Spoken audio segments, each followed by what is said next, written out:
The Golden Valley Miracle. Introduction. Wyoming Territory, 1876. The stagecoach wheels groaned against the rutted trail, kicking up clouds of dust that hung in the afternoon air like golden smoke.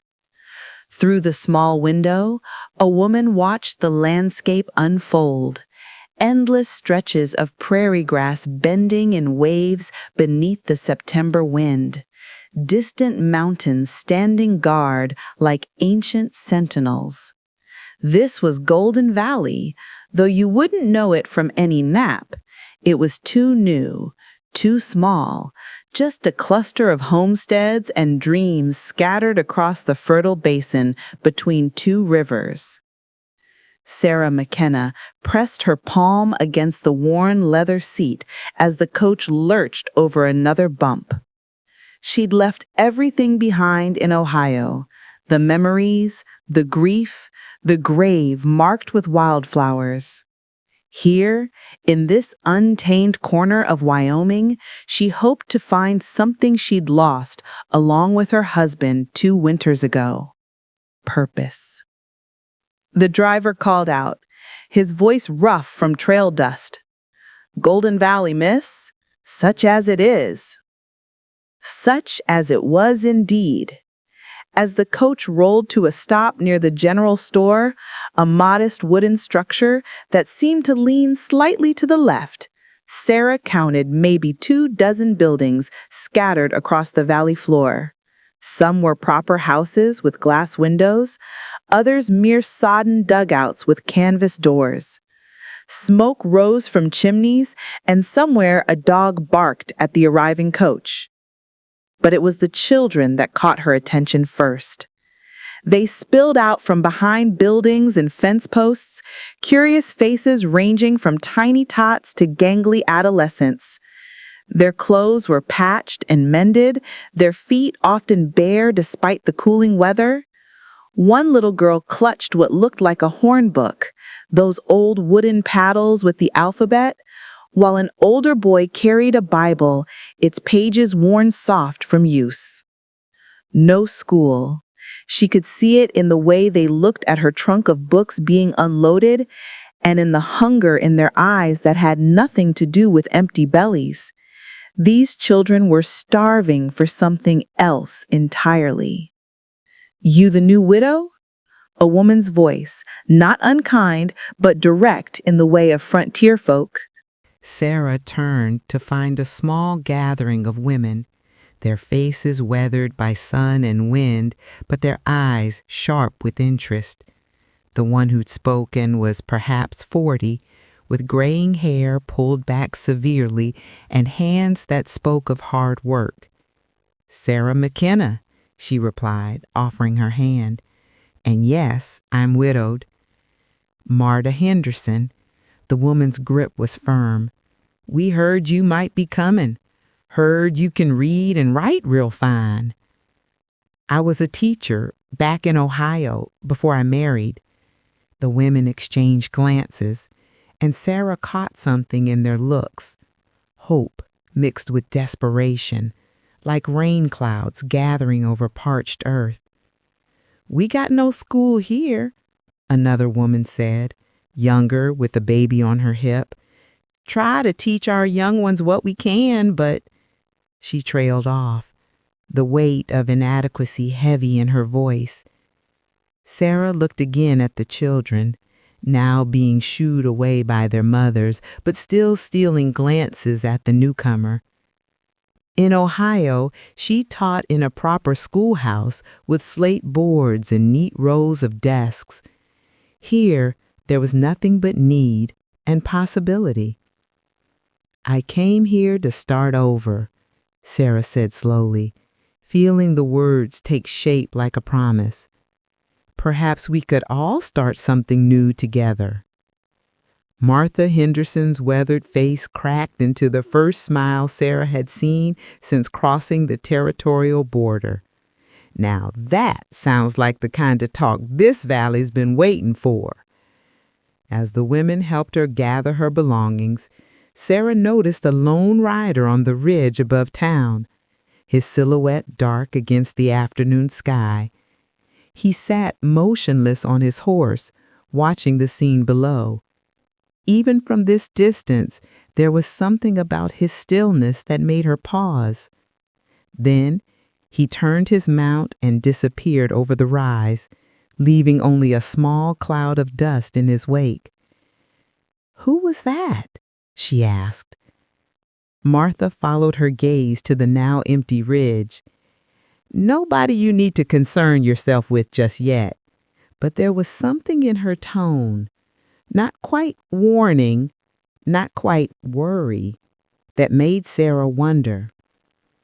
The sun was beginning its descent toward the mountains, painting Golden Valley in shades of amber and rose.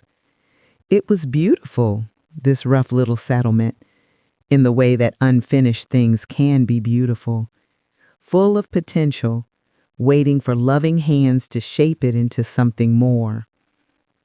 Sarah McKenna had come west to escape her past. She didn't yet know that in Golden Valley, she would help build a future, not just for herself, but for an entire community. And perhaps, though she couldn't imagine it now with her heart still wrapped in widow's weeds, she might even find something she'd never thought to look for again.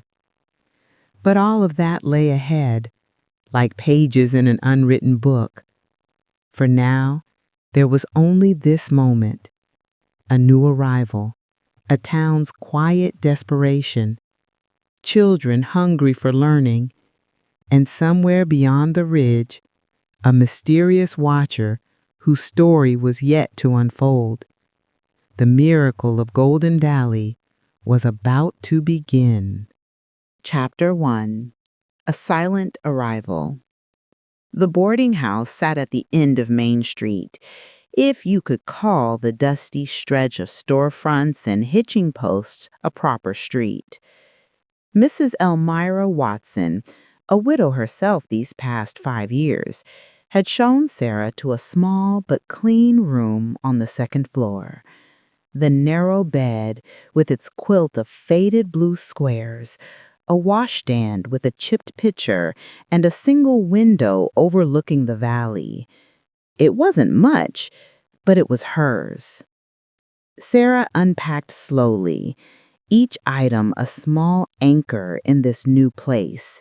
Her mother's silver brush, the photograph of James in its leather frame, his serious face forever frozen in sepia tones, the stack of primers and readers she'd salvaged from her teaching days.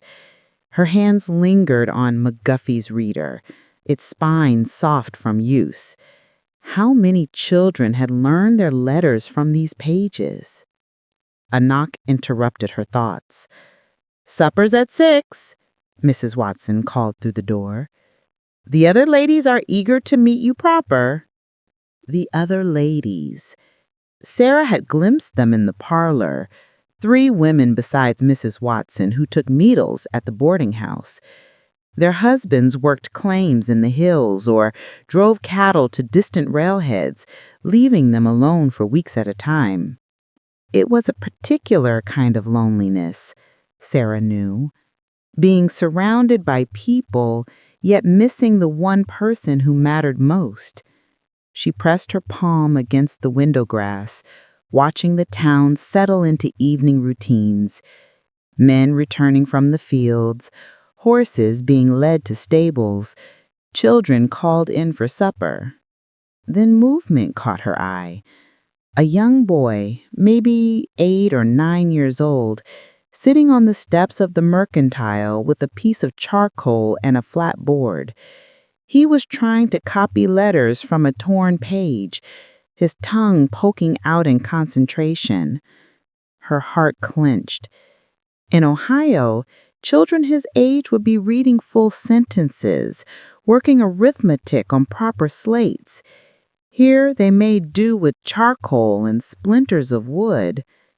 The dining room buzzed with feminine voices when Sarah descended the stairs.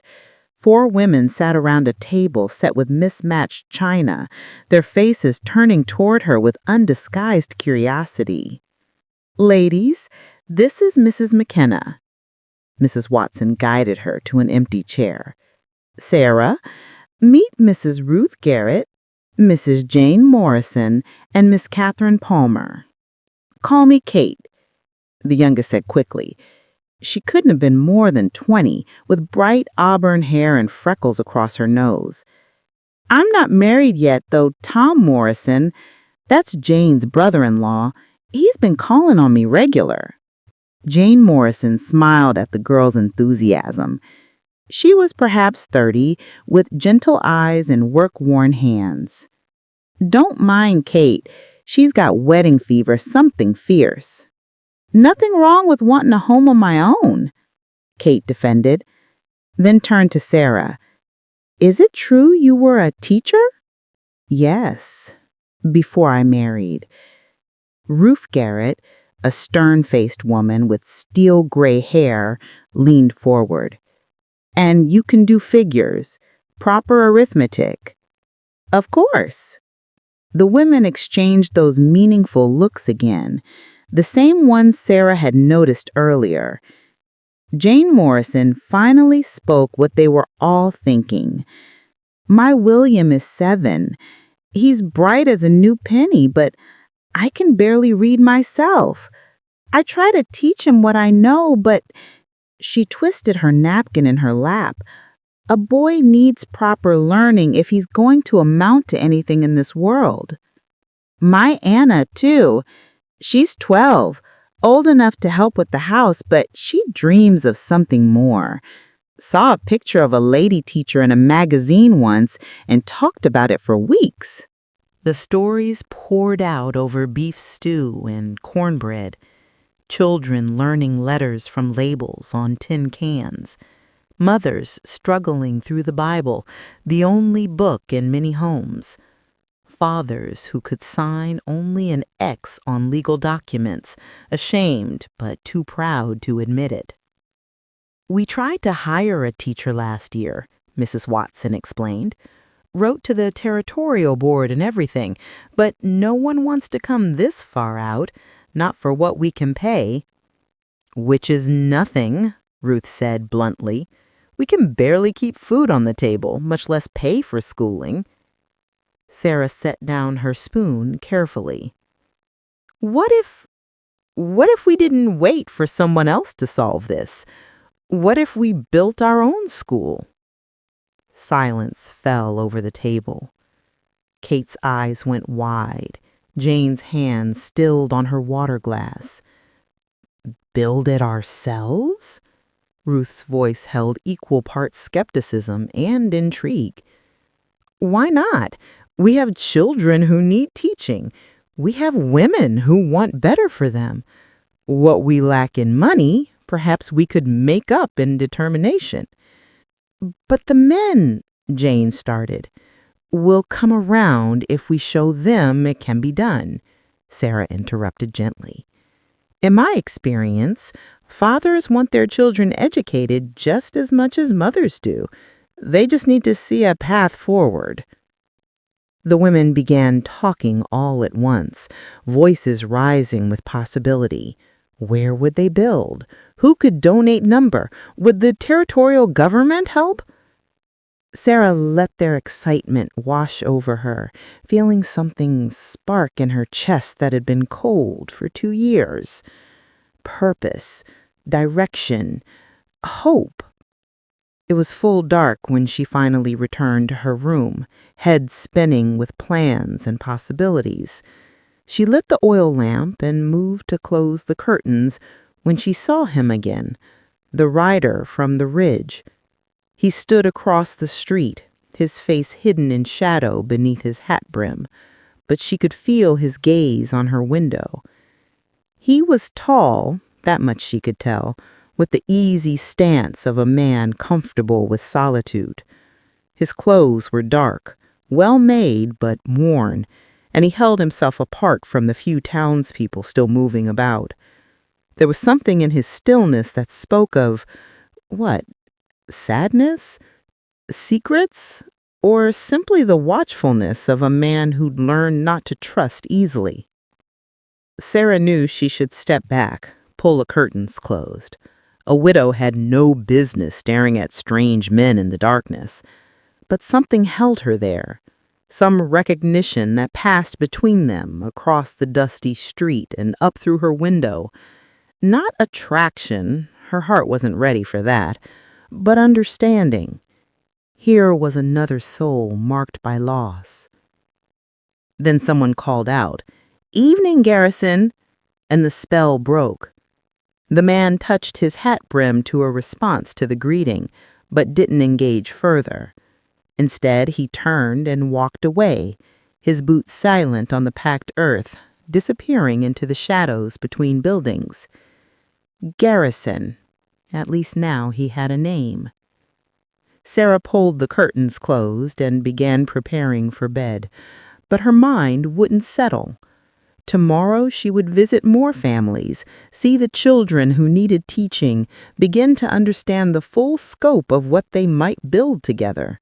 It was daunting, maybe impossible, but for the first time since James died, she felt truly alive with purpose. Outside, a coyote called from the distant hills, its voice lonely in the vast Wyoming night. But here in Golden Valley, surrounded by women who shared her dreams and children who needed her skills, Sarah McKenna didn't feel lonely at all. She felt like she'd finally come home.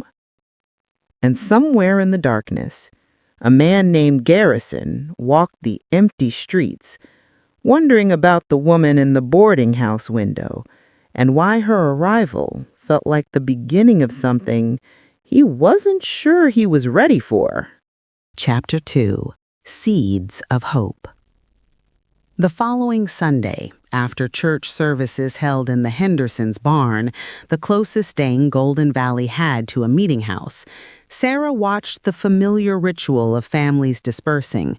Men gathered near the wagons to discuss cattle prices and weather patterns. Children ran between the wheels, playing tag while their mothers called warnings about Sunday clothes, and the women clustered in small groups, voices low but animated.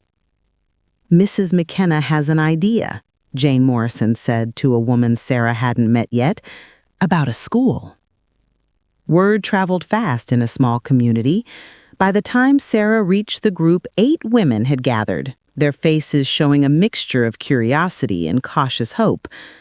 "Tell them what you told us," Ruth Garrett commanded, her usual stern expression softened by something that might have been excitement.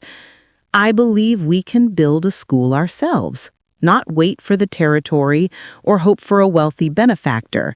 If we work together, pool our resources and skills." "With what money?" The interruption came from a thin woman with worried eyes.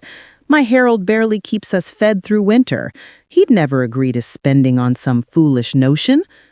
"That's just it," Sarah said, keeping her voice steady. "We wouldn't need much money. What we need is cooperation.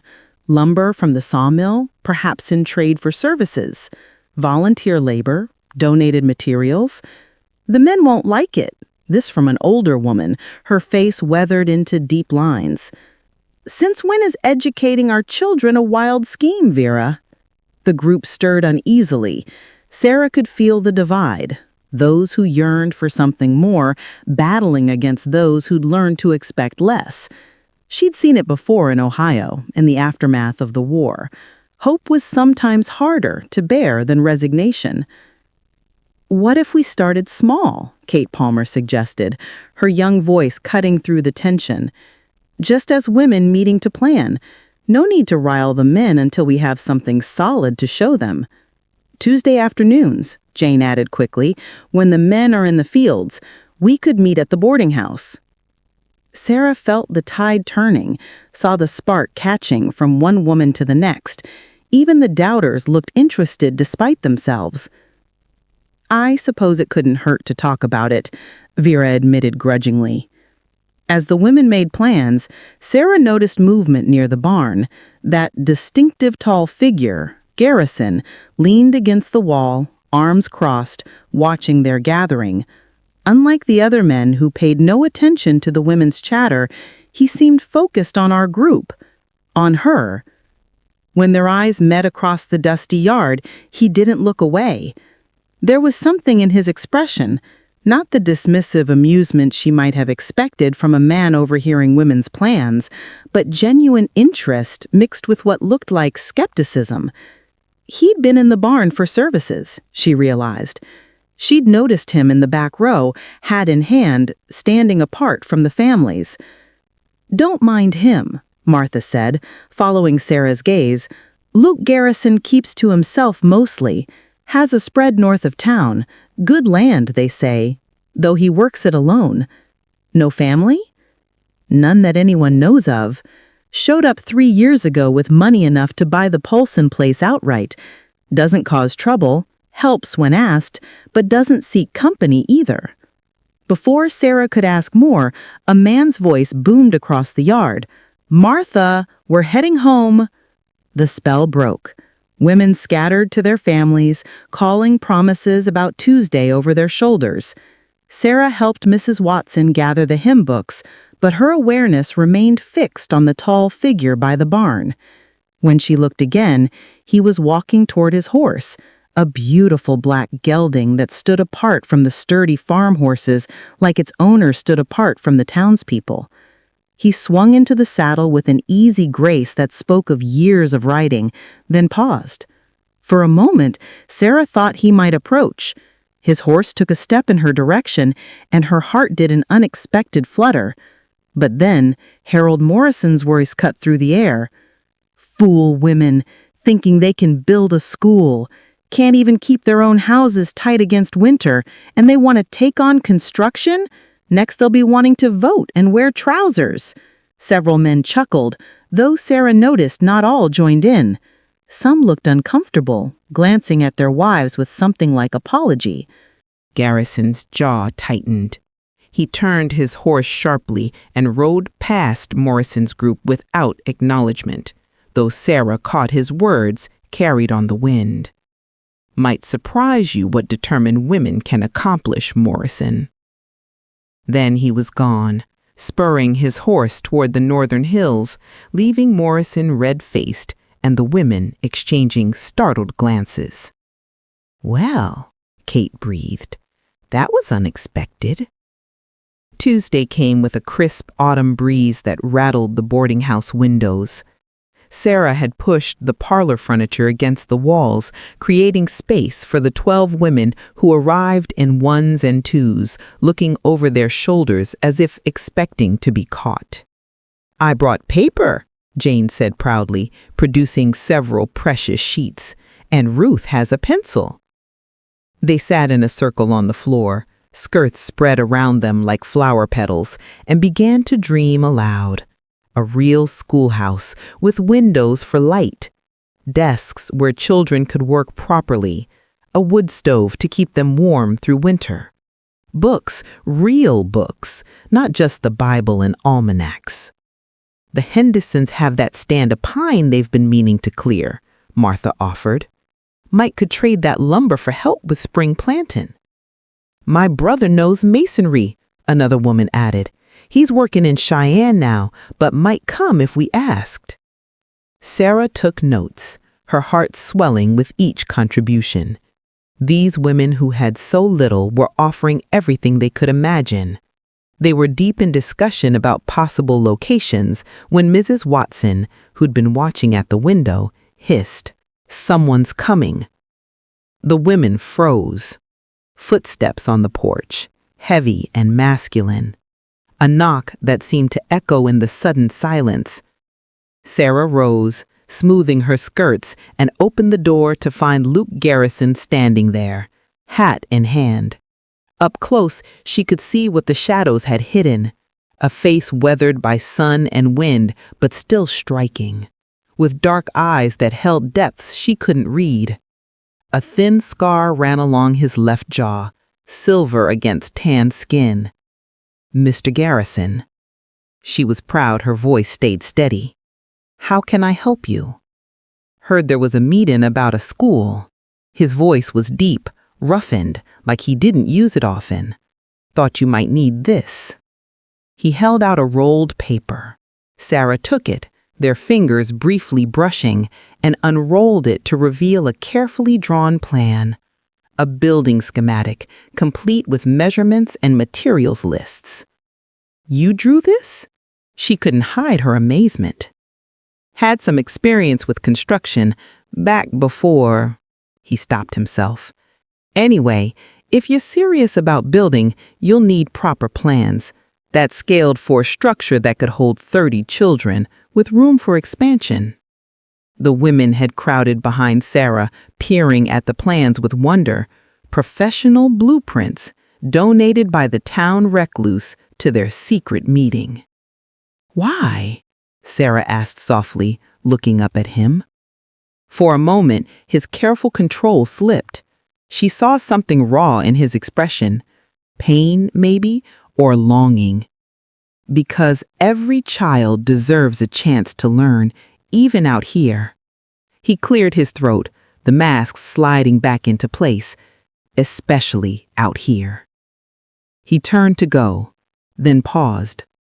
"Morrison and from others won't make this easy. They see change as a threat. But don't let them stop you." His eyes met Sarah's. "Some things are worth fighting for." Then he was gone, leaving 12 stunned women and one perfect set of building plans. "Well," Ruth said after a long moment, "I'd say that's a sign if ever I saw one." Sarah rolled the plans carefully, her mind spinning. Luke Garrison, whoever he was, whatever secrets he carried, had just given their dream its first solid foundation. And somehow, she knew this was only the beginning. Outside, storm clouds gathered over the mountains, but in the boarding house parlor, hope bloomed like wildflowers after rain. The seeds were planted. Now they just had to tend them until they grew strong enough to weather any storm. Chapter 3. The Weight of Earth and Past. October arrived with frost on the grass and worry in the eyes of Golden Valley's residents. Sarah woke before dawn to help Mrs. Watson prepare breakfast, her hands stiff with cold as she stoked the kitchen stove. Through the window she watched men heading to the fields in the gray light, their breath forming clouds in the crisp air. Winter was coming, and with it, the harsh reality of frontier survival. First freeze came early, means a hard winter ahead, always does, Mrs. Watson said, following her gaze. At breakfast, the boarding house women were subdued. Jane Morrison pushed eggs around her plate, her usual gentle smile absent. "What's troubling you?" Sarah asked. Jane sighed. "The Petersons are leaving, packing up their wagon today. Said they can't face another winter here, not after losing half their cattle to wolves last year." "That's 3 families gone since spring," Ruth added grimly. "Hard to build a school when folks keep giving up and heading back east." Sarah felt the weight of their discouragement. In the 2 weeks since their first meeting, they'd gathered more women to their cause, refined the building plans, even identified a perfect plot of land near the town center. But dreams on paper were one thing. Reality was proving harder. "We need the men on our side," Kate said. "Tom told me his brother thinks we're being foolish, says we should focus on keeping our families fed through winter, not chasing pipe dreams." After breakfast, Sarah wrapped her shawl tight and ventured into town. She needed to understand this community better, its struggles, its divisions, its fears. The general store seemed a good place to start. Mr. Holcomb greeted her with wary politeness. His shelves were sparser than she'd expected, gaps where goods should be. "Supply wagon's late," he explained, noticing her observation. "Sometimes they don't come at all once snow starts. We make do." "It must be difficult, keeping everyone supplied." He snorted. Difficult's one word for it. Had 2 families couldn't pay their accounts last month. What am I supposed to do? Let their children starve? But I got my own family to feed. Sarah purchased what she needed, thread, soap, a precious tin of tea, and listened as other customers came and went. She heard about the Garrett-Morrison fence dispute that had neighbors choosing sides, about young Sam Henderson, barely 16, who'd had to take over his family's holdings when his father broke his leg, about the widow Paulson, who sold her land for half its worth because she couldn't work it alone. "That's the land Garrison bought," Mrs. Holcomb whispered, joining the conversation. "Paid fair price, not the pittance she was first offered, only decent thing anyone did for that poor woman." Sarah's ears perked up. He helped her. He helped her get back to East to her sister, too. Paid for the stage ticket, though he'd never admit it. Luke Garrison's got a good heart, buried deep as it might be. The bell above the door chimed, and speak of the devil, Garrison himself entered, bringing with him the scent of leather and autumn air. The store fell silent, the easy chatter dying as it always seemed to when he appeared. "Holcomb," he nodded, then noticed Sarah. Something flickered in his dark eyes. "Mrs. McKenna." "Mr. Garrison." He moved through the store with purpose, gathering supplies with the efficiency of a man who didn't linger in town. Sarah pretended to examine a bolt of fabric while watching him from the corner of her eye. His clothes were well mended, his boots quality but worn. Everything about him spoke of self-sufficiency, of a man who needed no one. Yet he'd drawn those plans. He'd defended their cause to Morrison. "Heard you ladies are still meeting about that school. Might want to reconsider. Winter's coming and folks got enough to worry about." Garrison paused in his selection of nails. "Seems to me winter's exactly why these children need education. Give 'em something to work toward besides just surviving." "Easy for you to say." Intervention another customer. Sarah recognized him as Ben Carter, one of the struggling farmers. "You got good land, no family to feed. Rest of us can barely keep ahead of the wolves, literal and figurative." Garrison's jaw tightened. Education might help change that. Teach children to read, write, figure accounts. Maybe the next generation won't struggle as hard. "Next generation," Carter scoffed. "Half these kids won't make it to next generation if we don't focus on present needs." The tension in the store thickened. Sarah stepped forward. What if the school could help with present needs too? What if older children learned skills that could help their families now? Accounting to help with farm books, reading to understand contracts and avoid being cheated. Carter looked at her with surprise, as if he'd forgotten she was there. "You really believe that?" "I've seen it work. Education isn't just about lofty ideals, it's about practical survival." Garrison moved to the counter paying for his goods. As he passed her, he paused. "You'll need firewood for winter. The boarding house supply won't be enough if you're hosting meetings." His voice dropped lower. "There's a cord stacked behind the old Paulson barn. No one's using it." Before she could respond, he was gone, the bell chiming his departure. "Don't mind the conflicts," Mrs. Holcomb said softly. "Every winter, folks get scared, start snapping at each other like trapped animals. Come spring, if we've survived, everyone's friends again." But Sarah wondered if they could afford to wait for spring. That afternoon, she walked to the edge of town, needing space to think. The land stretched endlessly, beautiful and terrifying in its vastness. She understood now why some gave up, why the isolation and hardship broke spirits as surely as winter broke weak fences. She found herself at the old Paulson place without quite meaning to go there. The barn stood empty but solid, and yes, a neat cord of split wood waited behind it, covered with canvas to keep it dry. It's good wood, seasoned proper. She spun to find Garrison on horseback, appearing as silently as always. He dismounted, moving to check the canvas covering. "You prepared this," she said. It wasn't a question. "Widow Paulson left it. Shame to let it rot." "That's not what I meant." He stilled, then slowly turned to face her. This close, she could see lines of fatigue around his eyes, the weight he carried in the set of his shoulders. "Why do you care about the school, really?" she asked softly. For a long moment, he didn't answer. When he finally spoke, his voice was rough. "Had a sister once, smart as a whip, hungry to learn.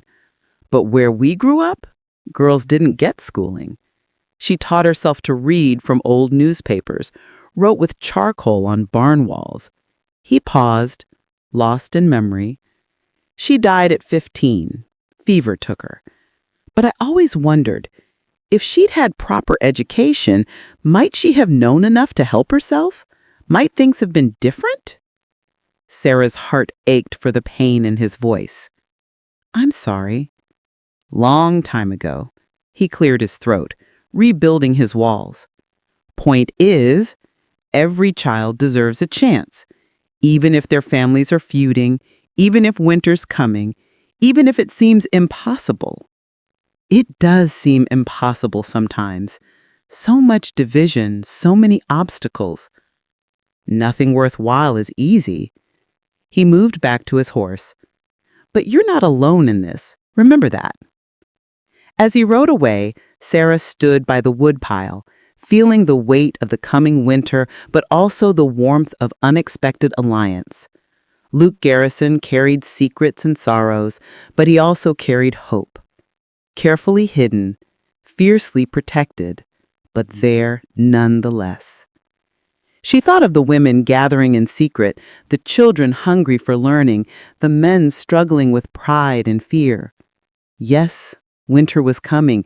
Yes, the community was divided. But sometimes the hardest ground, once broken, yielded the richest harvest. Tomorrow, she would call another meeting. They would find a way forward through the conflicts and the scarcity and the weight of all their separate pasts, because Luke Garrison was right. Some things were worth fighting for, especially when the fight seemed impossible.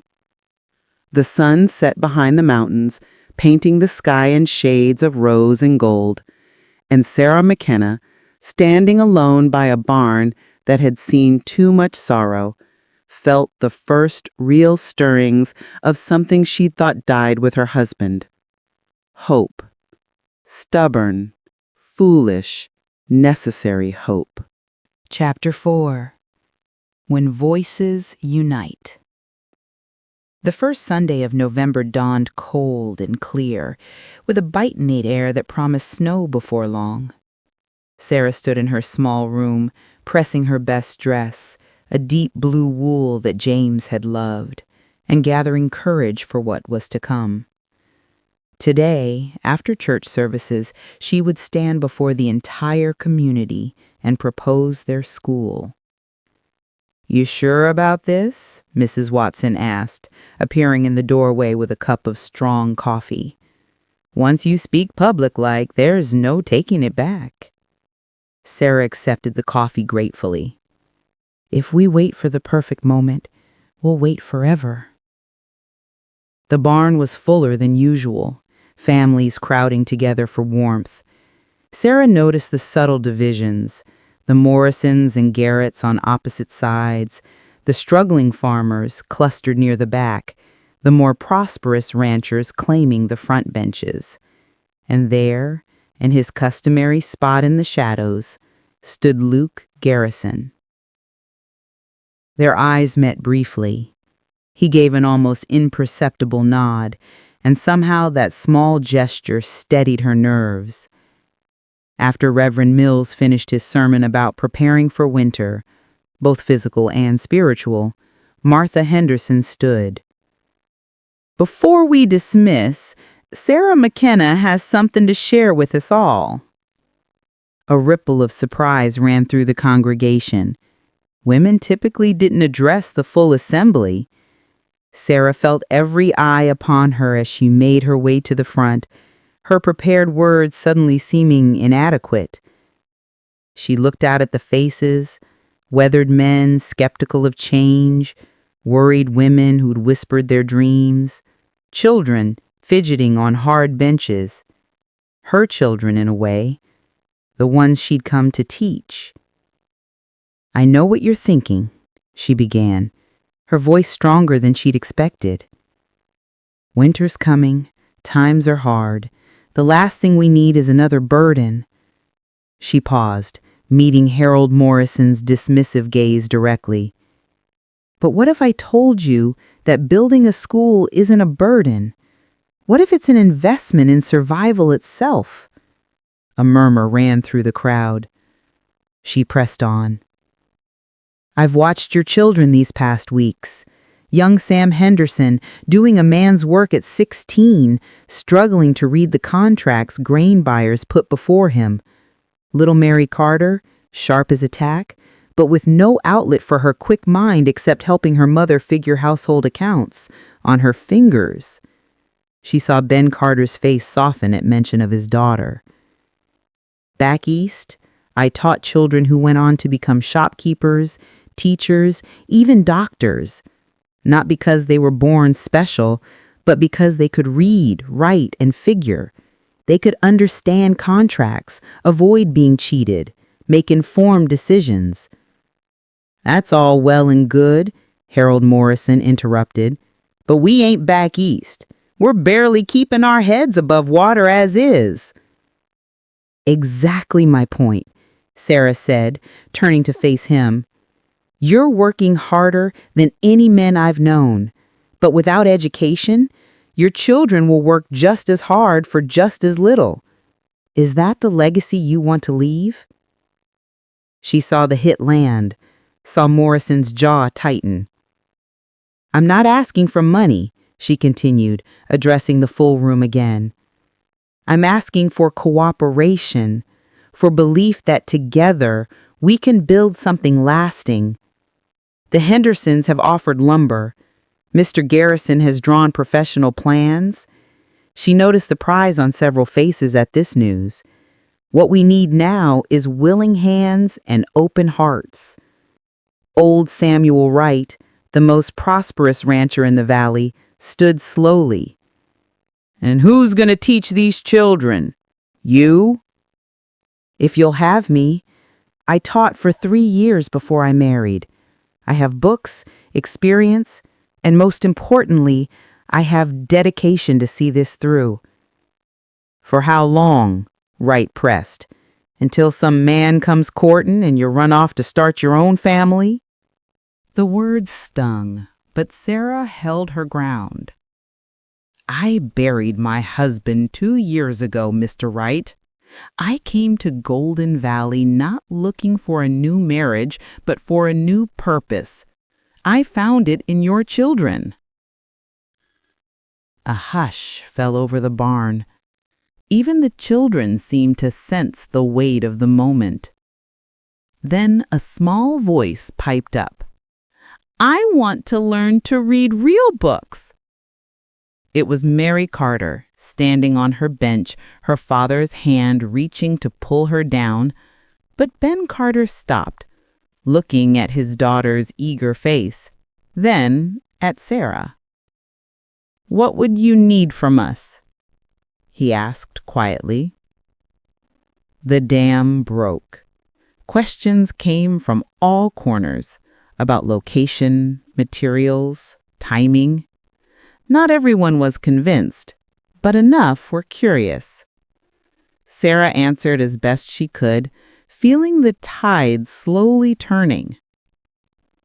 "I'll donate the plot behind the church," Reverend Mills announced, surprising everyone.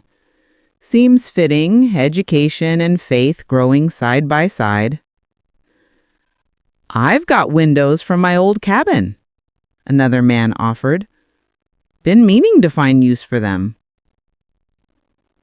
Even some of the skeptics began calculating what they might contribute, if only to not appear unneighborly. Sarah caught Martha Henderson's eye and saw her smile with satisfaction. As the meeting broke up into smaller groups of discussion, Sarah noticed Luke Garrison had vanished. Disappointment flickered through her. She'd hoped he might speak up, lend his quiet authority to their cause. It wasn't until that evening, as she sat in her room recording the day's pledges, that she discovered his contribution. Mrs. Watson knocked, carrying a package wrapped in brown paper. "Found this on the porch, addressed to you." Inside were 3 new slates and a box of chalk. Expensive items, hard to come by in the territory. The note was brief, the handwriting careful. "For when the children need to practice their letters, sometimes the quietest support speaks loudest. L.G." Sarah traced the words with her finger, warmth spreading through her chest. She moved to the window, looking out at the darkened town. Somewhere out there, Luke Garrison was maintaining his careful distance while finding ways to help. Why? What drove him to support their cause while avoiding recognition? A knock at her door interrupted her thoughts. Kate Palmer peered in, eyes bright with excitement.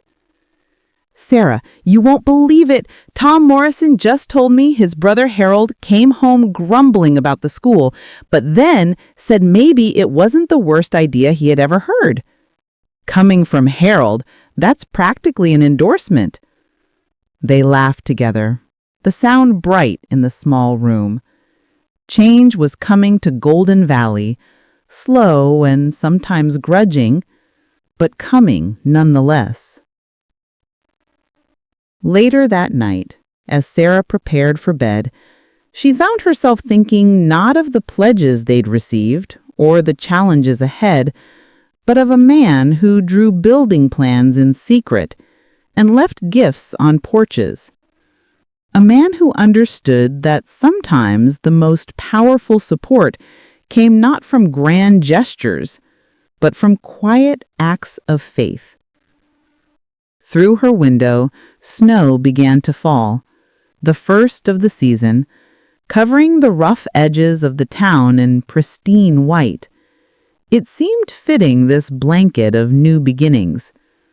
Tomorrow would bring new challenges, new doubts to overcome, but tonight, Sarah McKenna allowed herself to believe that they might actually build something beautiful in this harsh land. And in his cabin north of town, Luke Garrison sat by his fire, remembering another eager child who dreamed of learning and felt something he hadn't experienced in years, the dangerous warmth of hope, and perhaps something more, taking root in ground he'd thought forever frozen. Chapter 5. Bricks of Solidarity. The first light of December spread over Golden Valley, soft and pale, brushing the frost-laced fields with a glow that almost seemed like a blessing. On that morning, for the first time in the settlement's short, tenuous history, nearly every family gathered not for survival or for worship, but for creation. The lot behind the church had been cleared, a rectangle marked with stakes and twine. Reverend Mills stood with his Bible tucked under one arm, though today his words would be far fewer than the sound of axes, hammers, and saws. This day was for building. Sarah stood to one side, bundled in her shawl, her heart swelling at the sight. Men carrying lumber shoulder to shoulder, women hauling baskets of bread and jars of preserves to fuel the workers, children running about with laughter that rang brighter than hammers on nails. It was chaotic, unpolished, and glorious. "Never thought I'd see it," Ruth Garrett said beside her, hands on her hips as if daring the men to falter. "Morrison and Carter working side by side without throwing fists? That's a miracle worth recording." Sarah smiled. "It seems this schoolhouse is already teaching us something." The foundation began to take shape under the sure hands of ranchers and farmers alike.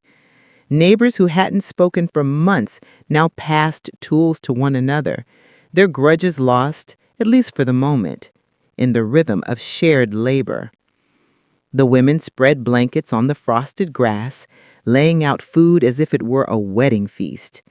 Biscuits smothered in molasses, smoked venison, roasted potatoes, and pies that had been saved for a special day. Even with the wind nipping at cheeks and noses, the air was filled with warmth more lasting than fire. "Mrs. McKenna!" Little Mary Carter ran up clutching a square of cloth she'd been tasked with carrying. "Mama said this can be a curtain so as the children won't freeze so much in winter." Sarah knelt, took the cloth reverently, and smoothed the faded calico pattern. "That's beautiful, Mary. We'll make sure it hangs in the window where it catches every bit of sun." The girl beamed, running back to her mother with pride at having contributed. Sarah tucked the fabric carefully into her satchel. Every scrap mattered. By midday, blisters were forming on calloused hands, but no one complained. Instead, laughter rose from groups who once only exchanged suspicious glares. The sound of saws blended with women's chatter, the striking of hammers with children's songs. In the heart of Wyoming's hard winter, the valley had found something distinctly rare: unity.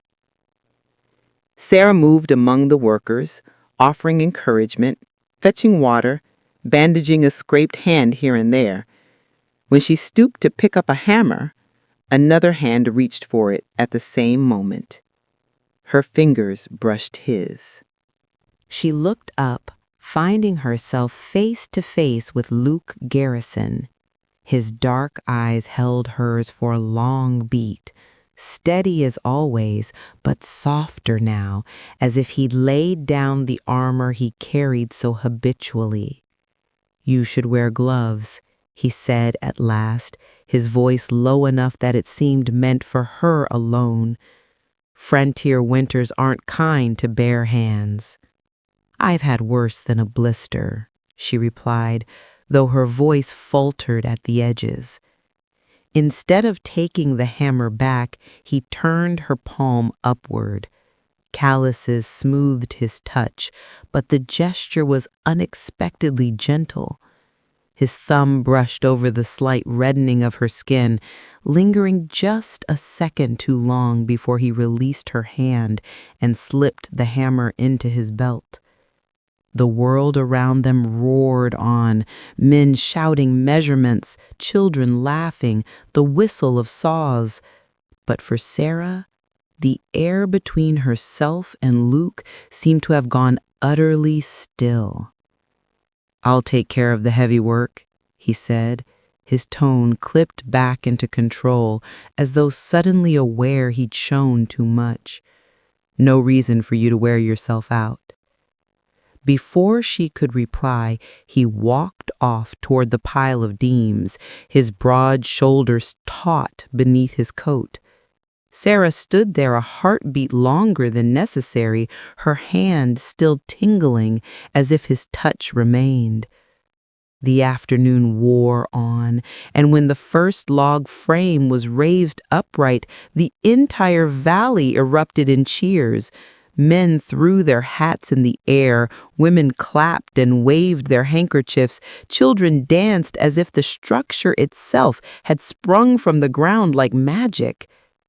Sarah, standing at the edge, whispered a quick prayer of thanks, not just for the schoolhouse rising from nothing, but for what it represented. Hope, nailed into timber. Faith, carved out of stubborn soil.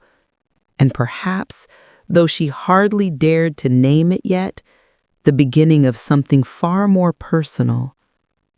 As the sun dipped low, casting the raw framework of the schoolhouse into golden light, Sarah caught sight of Luke once more. He was standing apart again, as if that distance was essential to his being, his hat pulled low, gaze fixed not on the valley folks celebrating, but on the unfinished walls themselves.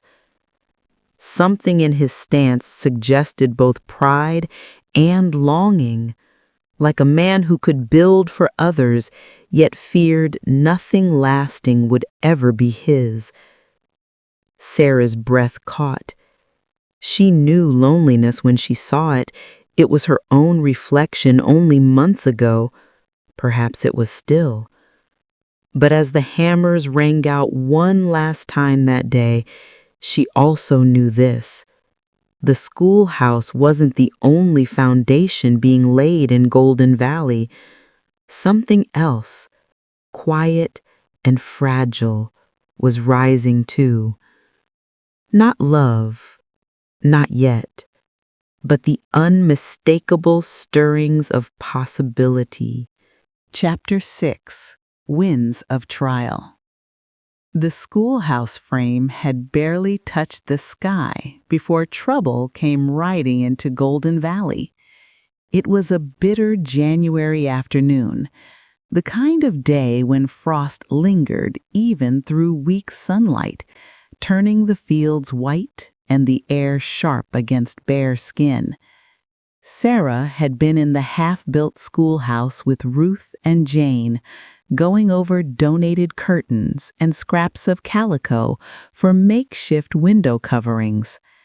Children played outside in the snow, chasing each other with shrieks of laughter that pierced the quiet, frozen air. Then came the sound. Hoofbeats, too many to be a single rider, too fast to be neighbors. Ruth stiffened, eyes narrowing toward the ridge. That's no good pace for friendly men. And she was right. From the slope rode 5 strangers, hard-eyed and rough, their coats dusty, their pistols loose in their holsters. The kind of men who were used to taking what they wanted without asking. One had a scar across his cheek that pulled his mouth into a permanent sneer. Another carried a rifle slung carelessly across his back. The children froze mid-play, instinctively sensing the danger. Sarah's heart slammed against her ribs. The riders reined in near the schoolhouse frame, their leader, Scarface, eyeing it with a curl of disdain. Well now, look at this. Folks building a fine place with no proper law around. Be a shame if something happened to it. Sarah stepped forward before she could second-guess herself, shielding the children behind her skirts. This is a schoolhouse for the valley's children. There's nothing here worth your trouble. Oh, I disagree, the man said slowly, his eyes glinting with menace. Plenty worth my trouble. Food, supplies, coin, and if not coin, then trade. His gaze swept over the women in a way that made Sarah's blood run cold. Take your horses and move on, Ruth snapped, her voice iron hard. We've nothing here for men like you. The leader's grin widened. Spunk! I admire spunk. He angled his head at one of his men. Show 'em how serious we are. The man began loosening his rifle strap when another voice cut clean through the frozen air. That's far enough. Everyone turned. Luke Garrison sat astride his black horse at the edge of the clearing, rifle in hand, steady as stone. His dark coat flapped in the wind, his expression calm, but there was no mistaking the steel in his eyes. The strangers stiffened, recognizing a man who meant his words. "Name's Garrison. This valley feeds families. You burn what they're building, you're declaring war on every farmer and rancher for 30 miles. I don't think you're that foolish." Scarface barked out a laugh, but it rang hollow. "1 man against 5? You haven't counted right," Luke replied evenly, cocking the rifle. "This valley doesn't stand alone. You want to test that theory? Try me." At that moment, men poured in from the fields. Ben Carter, Tom Morrison, young Sam Henderson, drawn by the commotion. Tools in their hands, axes, pitchforks, but their faces grim with resolve. The riders shifted in their saddles, the odds no longer so amusing.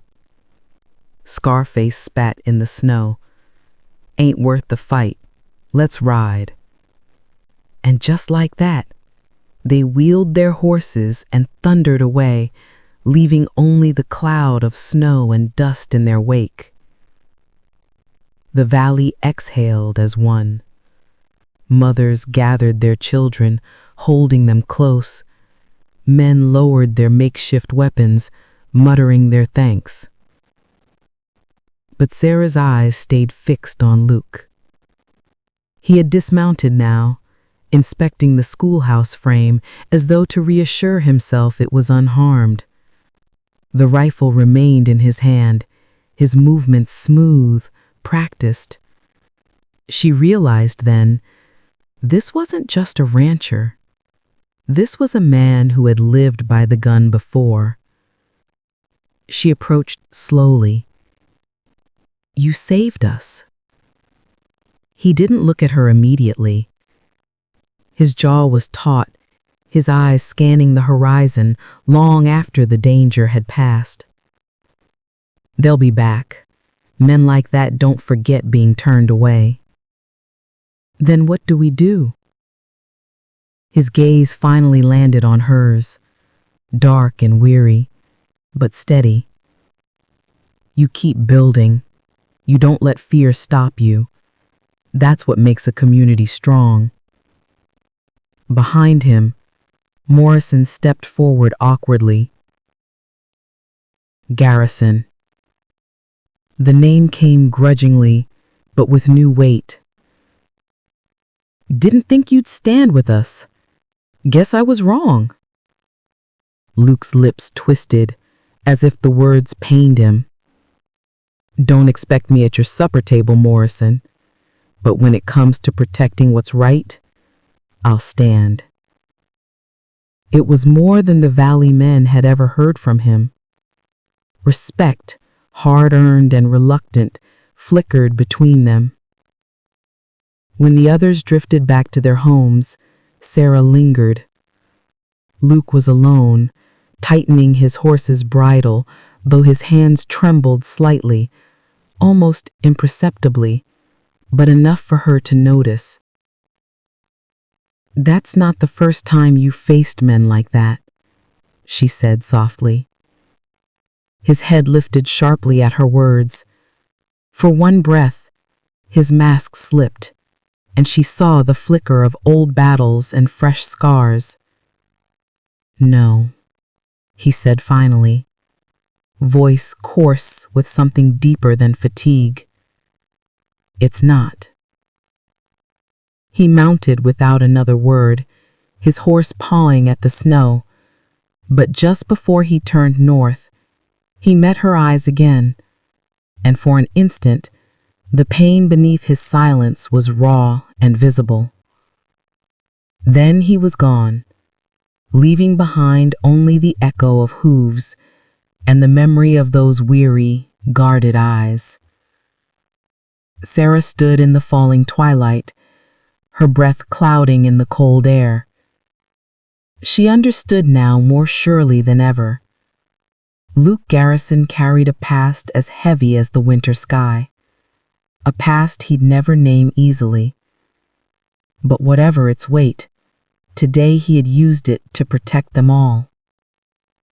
And in that moment, Sarah knew something else too. The schoolhouse wasn't the only fragile thing being tested in Golden Valley.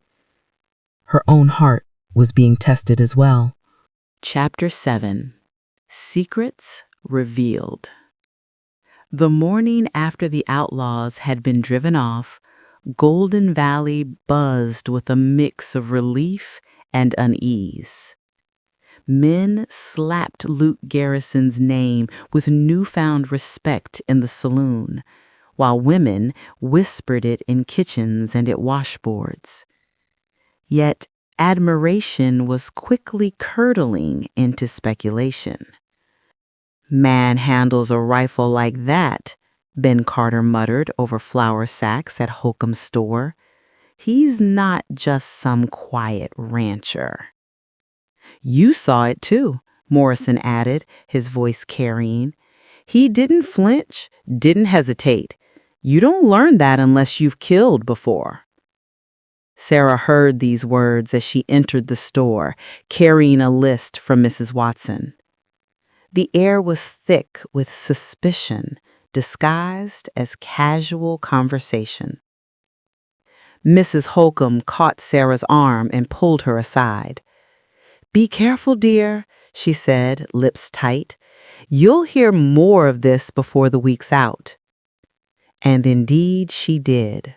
Rumors swirled in every corner of the valley.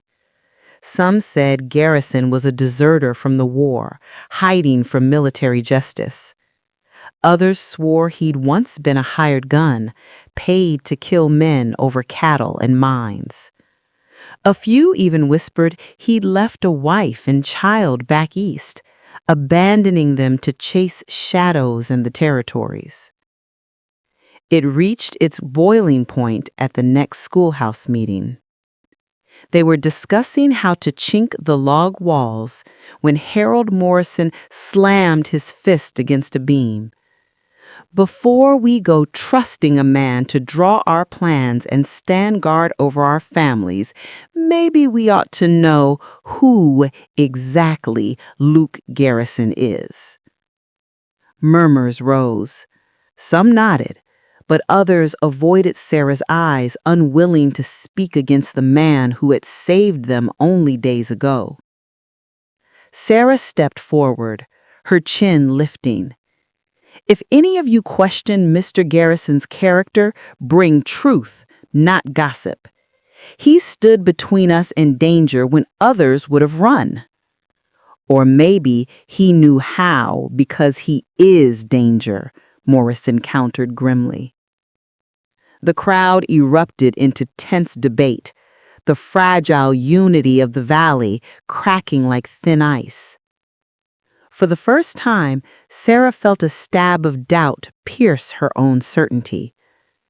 She had defended Luke instinctively, but deep inside, she realized she didn't truly know his past.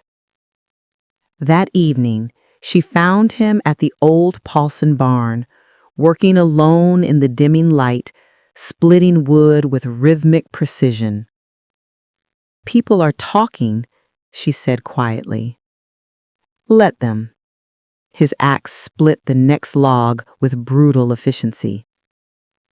"They say things, ugly things, that you were a gunfighter, that I killed men."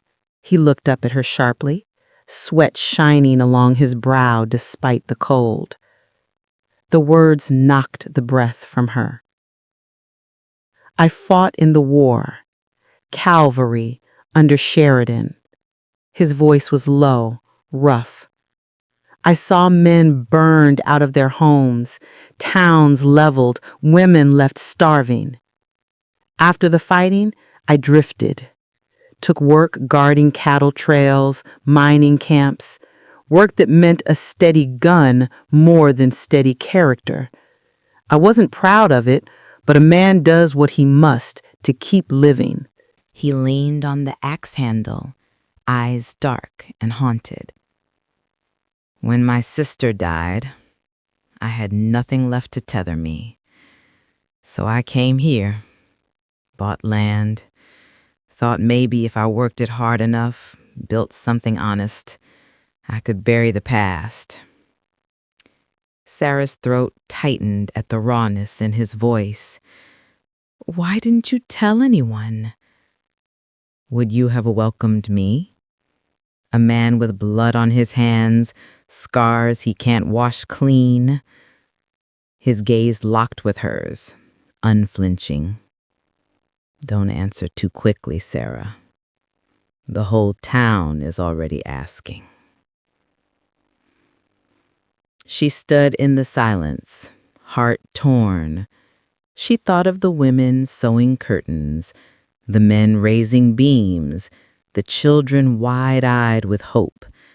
To them, Luke's past might feel like a shadow too heavy to risk. Yet, when she looked at him, she didn't see only shadows. She saw the man who had defended their valley without hesitation, who brought slates and chalk for children not even his own, who spoke of his sister with a grief that still cut deep.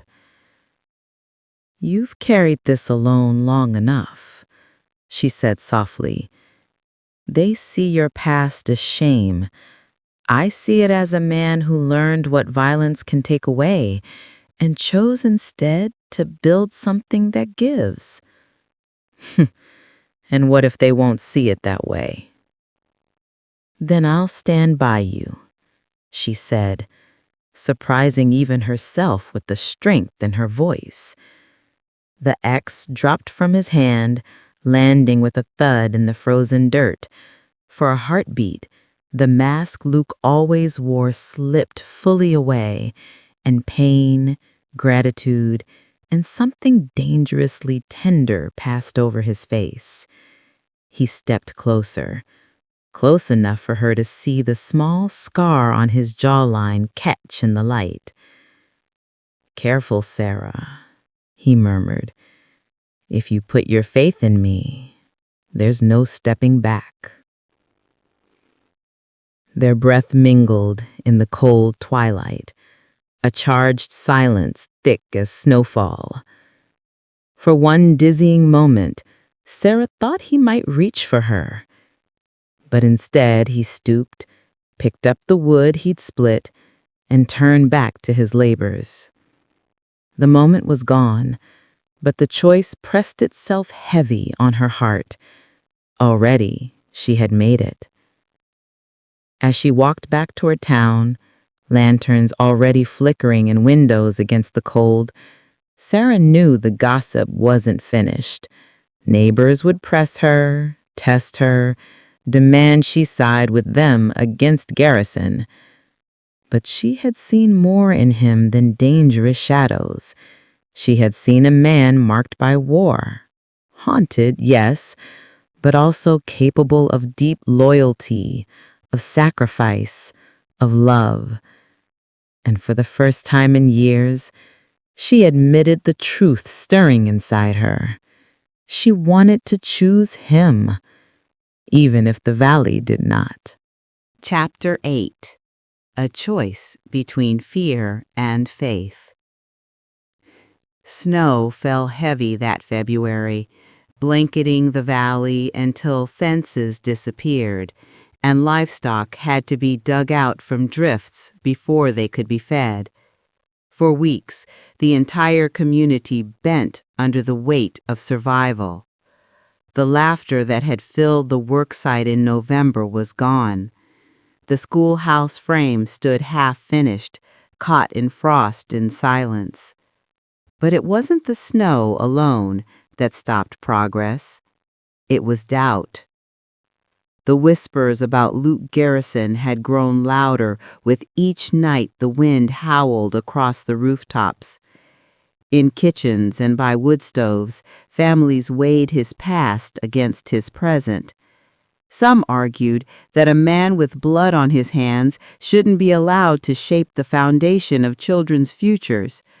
Others, often quietly, admitted that without Luke's design, his rifle and his skill, the school might never happen at all. Sarah felt it like a rope tightening around her chest each day the building site lay silent. What they had started was too precious to lose, yet she could see the valley turning inward, fear gnawing at the fragile hope they had sown. It all came to a head one Sunday after service. With the snow thawing briefly in the midday sun, townsfolk gathered in the barn as if summoned by unspoken agreement. Reverend Mills tried to lead prayer, but unease gnawed at every word. Finally, Harold Morrison, never one to let silence linger, stood, his thick arms crossing over his chest.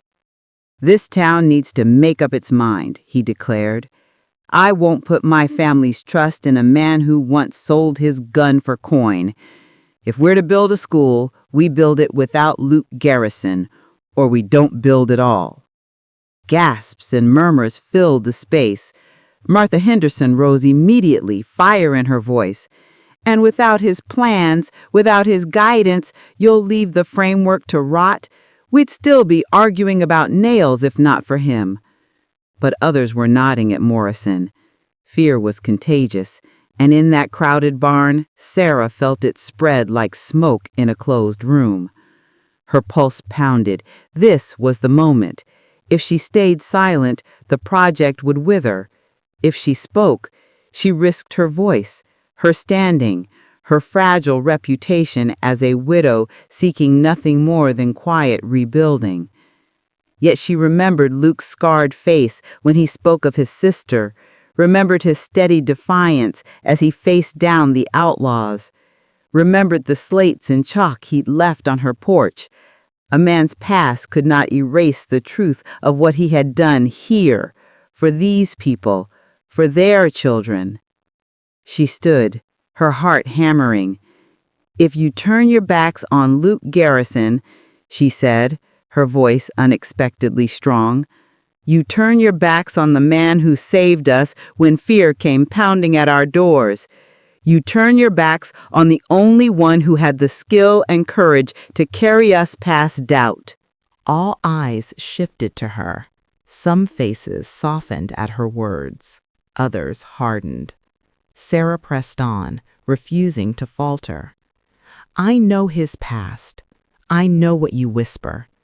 And I tell you this, a man is not only what he has done, he is what he chooses to do next.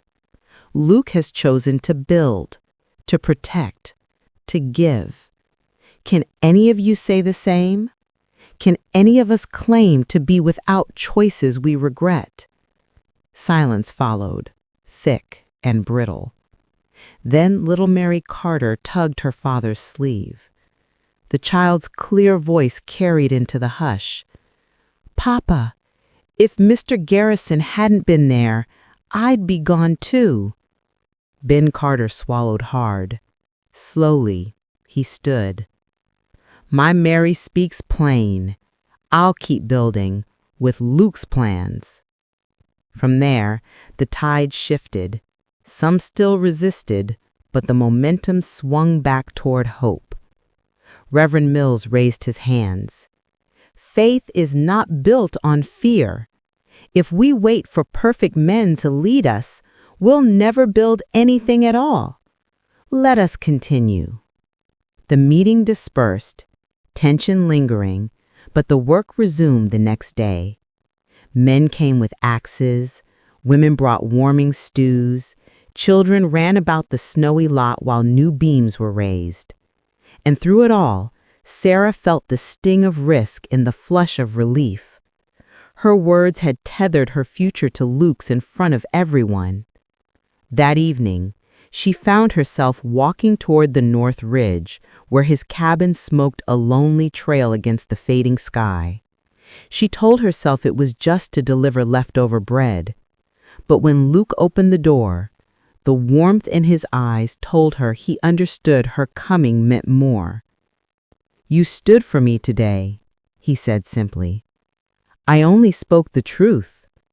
His gaze held hers. "You risked more than you know. And you've given more than you admit," she replied.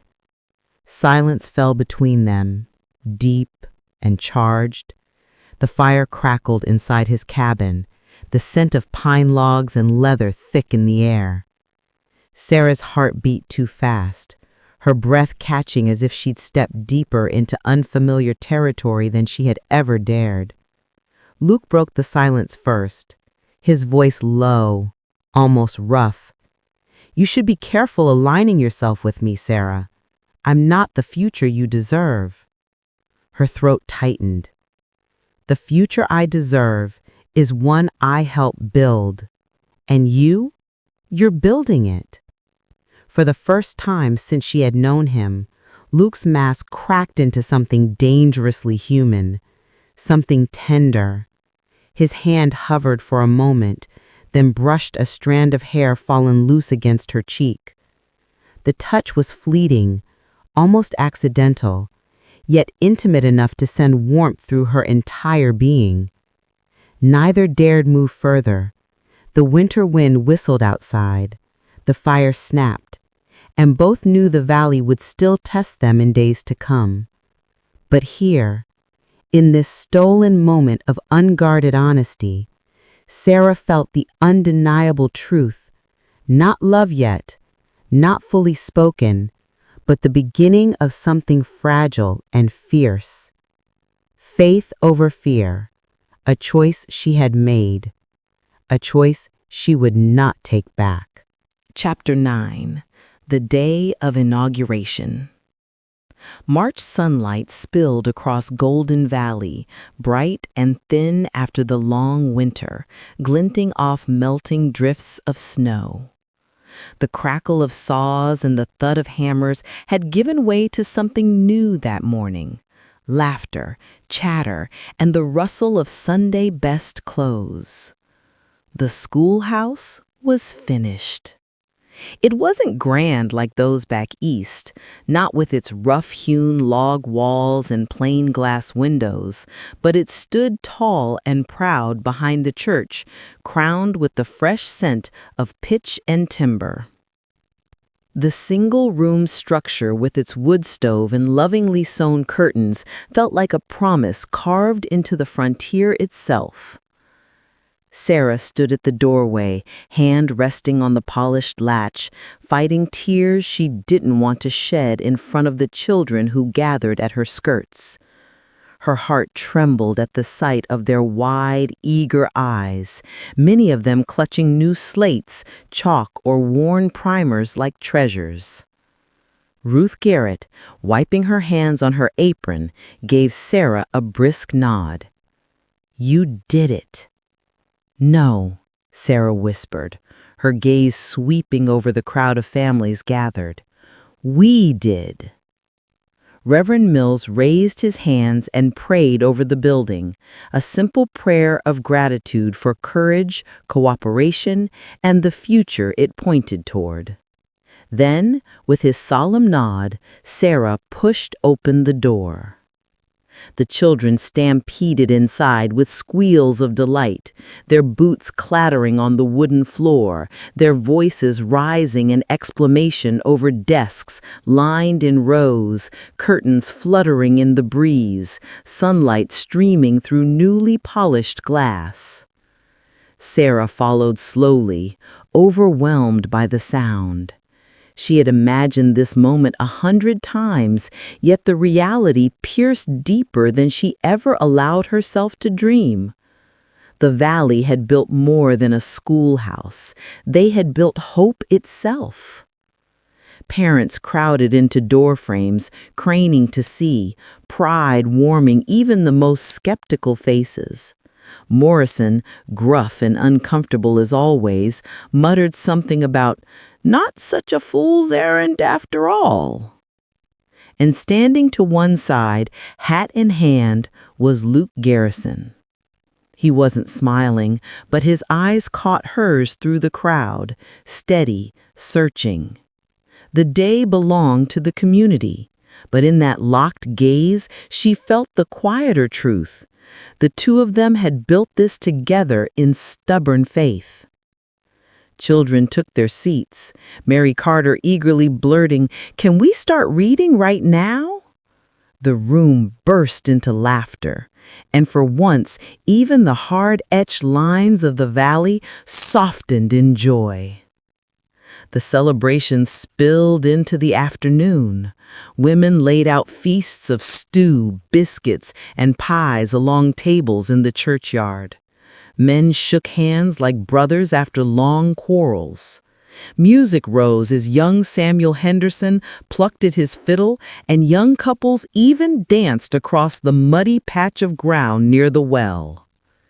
It should have been a perfect day. The kind people remembered for years as the dawning of something new.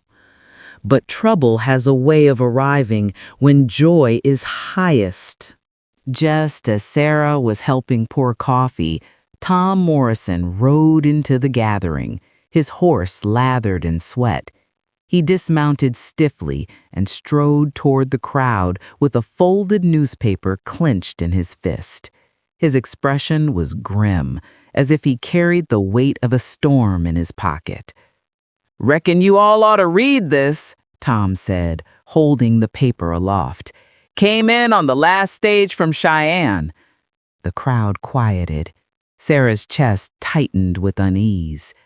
Tom opened to a page and read aloud. "Wanted in Kansas Territory, Luke Garrison, former hired gun, associated with range wars of '71, questionable involvement in the Red Fort killings, known to be living north of Sweetwater River under assumed quiet. Approach with caution." A stunned silence fell, broken only by the crackle of the fire near the food tables. Every head turned toward Luke. He stood unflinching, his jaw like carved stone, though tension rippled across his face. His hat hung limp at his side, as if he hadn't the strength to hold it anymore. Ben Carter cleared his throat. "That's old news. Men change." Morrison shook the newspaper for emphasis. "This wasn't rumor. It's printed clear. We trusted him to protect our children, to build the very walls they'll sit behind. What kind of lesson is that?" Sarah's pulse rushed in her ears. She looked at Luke, trying to read the truth in his eyes. He didn't deny it, didn't defend himself. Finally, his voice came low, steady. He said, "I was there. I carried a gun in those years. I won't lie about that. But I wasn't part of the killings. I walked away before the blood spilled. If you want to think me guilty for breathing the same air as guilty men, then that's yours to bear. But I came here for one reason, to leave that behind." His words hung in the air, thin as brittle glass. Morrison turned to Sarah, his eyes sharp as blades. "And you? Will you side with him still, Miss McKenna, now that you know the truth? Or will you stand with your neighbors?"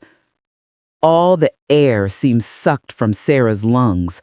Around her, faces watched with raw expectation. Friends who had supported her, children who looked to her for guidance, and Luke who stood alone in the crowd, refusing to beg, but silently pleading all the same.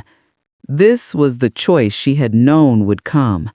Her heart thundered in her chest, torn between the heavy weight of community judgment and the undeniable pull of trust and faith in the man before her. The schoolhouse stood behind them like a silent witness, an unfinished chapter in the valley story, just as Luke's story, perhaps, was still being written. Sarah drew a breath, her hands trembling as she faced them all. The moment of her answer had arrived. Chapter 10. The Miracle of Golden Valley. The crowd inside the schoolhouse yard that bright March day had been glowing with pride just moments before, but now the celebration teetered on collapse. Faces shifted from joy to suspicion, children clutched their parents' hands, and neighbors whispered as Tom Morrison's voice echoed the accusations that Luke Garrison was nothing more than a gunman hiding behind a new name. Sarah stood in the middle of it, the eyes of the valley on her. For the briefest moment, fear swept through her. Fear of losing the fragile trust she had built here. Fear of being cast out alongside Luke. Fear of admitting aloud the choice her heart had already made. But then she looked at the children seated proudly at their new desks, their faces luminous with hope. She looked at Luke, standing apart as always, shoulders straight, gaze steady, refusing to beg for acceptance, though he had risked everything for theirs. In that instant, it became clear. This was no longer about his past or her reputation. It was about whether Golden Valley had the courage to believe in redemption. Sarah stepped forward. I will tell you what lesson this school will stand for. Not just reading and figures, not just books and chalk. It will teach these children that no one is beyond God's grace, that a man or woman is not shackled forever by mistakes of the past, but measured by the choices they make here and now. And Luke Garrison has chosen to stand with us, to defend us, to build this. If we turn him away, then every brick we laid here means nothing. The barnyard fell silent, broken only by the wind whistling through the eaves of the schoolhouse. Morrison's jaw tightened, but he said nothing. Others looked down at their boots, ashamed, unwilling to meet Sarah's unwavering stare. Then Ben Carter, his daughter Mary clutching his hand, cleared his throat. She's right. Man stood between my girl and death when outlaws came. That's worth more to me than any ink on a piece of newspaper miles away from here. Slow nods followed, hesitantly at first, then stronger. The current shifted slowly, like ice breaking on the river. It was then that commotion broke at the edge of the celebration. Shouts carried across the snowy meadow. Smoke curled suddenly in the distance. Within seconds, the gathering surged toward the ridge, where flames already flickered against the pale sky. The Rigby's barn, someone cried. The fire spread to their house. Men ran, women dragged barrels of water, children ushered aside. Sarah, skirts gathering mud and snow, ran with them, her heart pounding as sparks spat from the barn's roof.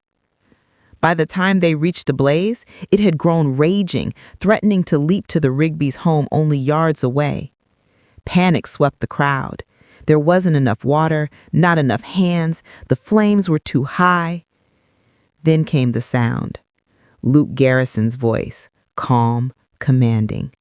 Get the buckets in a line from the well to the barn. You, Carter, cut loose the corral. Get the livestock out. It was as if the panic was stripped away in a single moment. Men and women fell into order at his barked instructions. Luke moved through the smoke fearless, climbing onto the burning roof with nothing but a hatchet to chop away the flaming shingles before the fire could spread. Sparks lit his coat, his hair, but he kept swinging, hacking, pulling shingles free. Sarah's throat tightened watching him.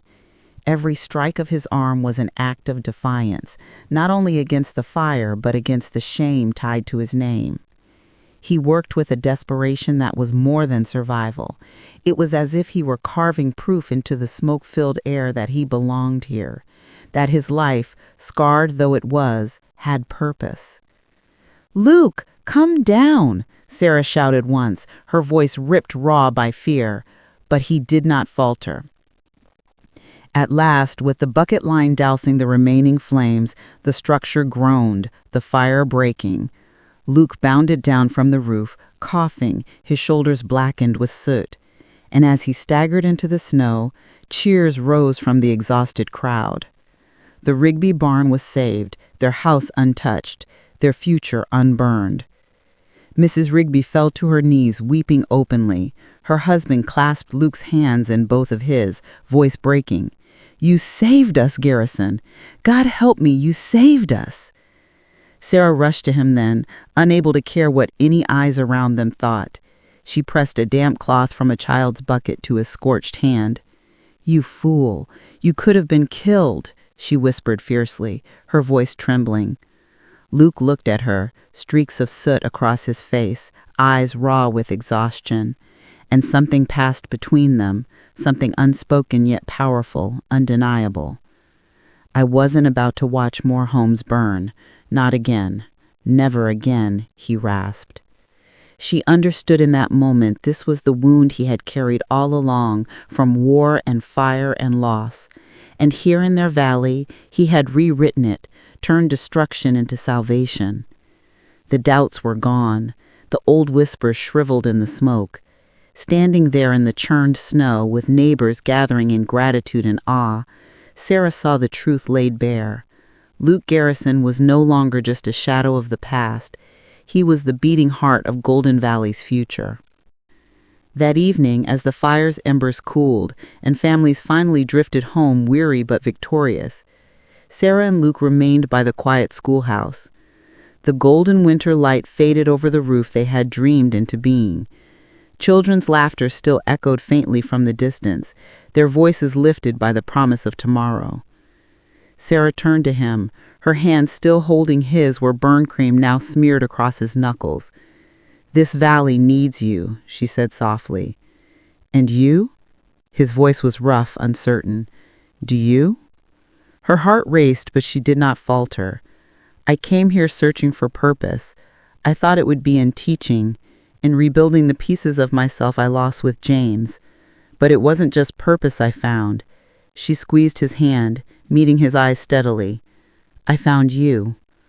For the first time, the walls he kept so carefully around himself broke completely. He stepped closer, his forehead lowering to hers, breath warm despite the crisp wind. Neither words nor ceremony were needed, just the quiet, fierce knowledge that their broken pieces fit together in ways that made both of them whole. When his lips finally brushed hers, it was not desperate or hurried. It was reverent, tender, the sealing of a vow neither had to speak aloud. This was their future, forged in struggle, faith, and the miracle they had built together. Weeks later, Sarah stood at the front of the schoolhouse on its first proper morning of class. Children filled every desk, their eager faces alight with joy as chalk scratched on slates. Through the window, she saw parents lingering, smiling with pride. Beyond them, on the ridge above town, Luke worked his land, no longer alone, no longer apart, but a man tethered at last to a community and to her.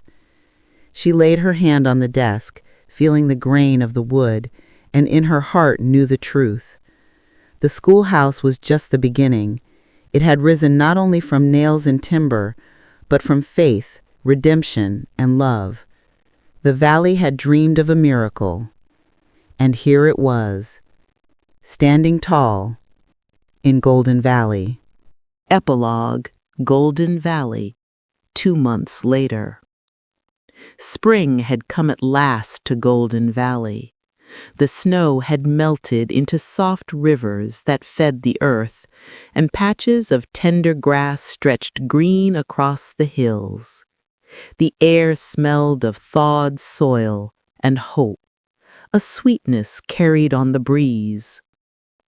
Inside the small schoolhouse, sunlight streamed through the calico curtains, lighting the chalkboard where Sarah McKenna wrote out the day's lesson. Rows of children bent over their slates, voices whispering the alphabet or carefully working sums. Their laughter broke often, like birdsong, but Sarah didn't hush them too quickly. This was what she had dreamed for them, a chance to grow, to stretch their minds beyond the hard dirt of survival and into promise. At the back of the room stood Luke Garrison, leaning quietly against the wall. He had come that morning, as he did most mornings now, carrying bundles of firewood or tools to fix small repairs. The children no longer stared at him as the aloof stranger. Now they grinned when he entered, eager to show him their shaky letters, their first words scrawled proudly in chalk. When the lesson ended and the children spilled outside into the sunshine, Sarah erased the board and turned to find Luke watching her. His dark eyes, once guarded, now held something steady and sure, like a man who had finally found home. "You had them sounding out whole words this week," he said.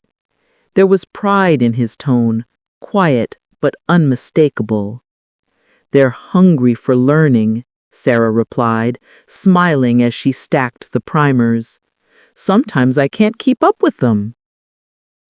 He stepped closer across the freshly swept floor, his boots echoing lightly.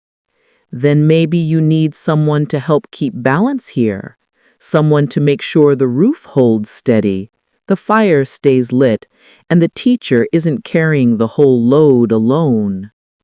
She met his gaze, heart catching at the layers beneath his words. Over the past 2 months, they had walked a path of careful steps, trust built plank by plank, affection revealed in quiet glances. Now his meaning stood clear. This wasn't just about the schoolhouse anymore. Sarah reached out, brushing sawdust from his sleeve with a small, deliberate touch. Her voice was soft, but firm with certainty. "I'd accept that help, both in the classroom and beyond it." A flicker of a smile touched his lips, transforming the man who had once stood apart like a shadow. He took her hand gently, raising it as if it were the most natural thing in the world, and pressed a kiss against her fingers, reverent, tender. Outside, children called and laughed across the meadow where spring flowers nodded their heads, and mothers hung linens that lifted in the breeze. The schoolhouse, their schoolhouse, stood behind them as a proud witness to what faith, courage, and second chances could build. For Sarah McKenna, what began as a desperate hope had become not only her mission, but her joy. For Luke Garrison, what began as exile had become belonging. Together, they had forged not just a schoolhouse, but a future, where the valley scars gave way to renewal. As Luke intertwined his fingers with hers, Sarah lifted her gaze to the hills shimmering green again. The wind whispered across Golden Valley, carrying children's voices like a hymn. Yes, this was the miracle she had prayed for. But it wasn't the schoolhouse alone. It was love. It was redemption. It was the steady, golden promise of a tomorrow they would face together.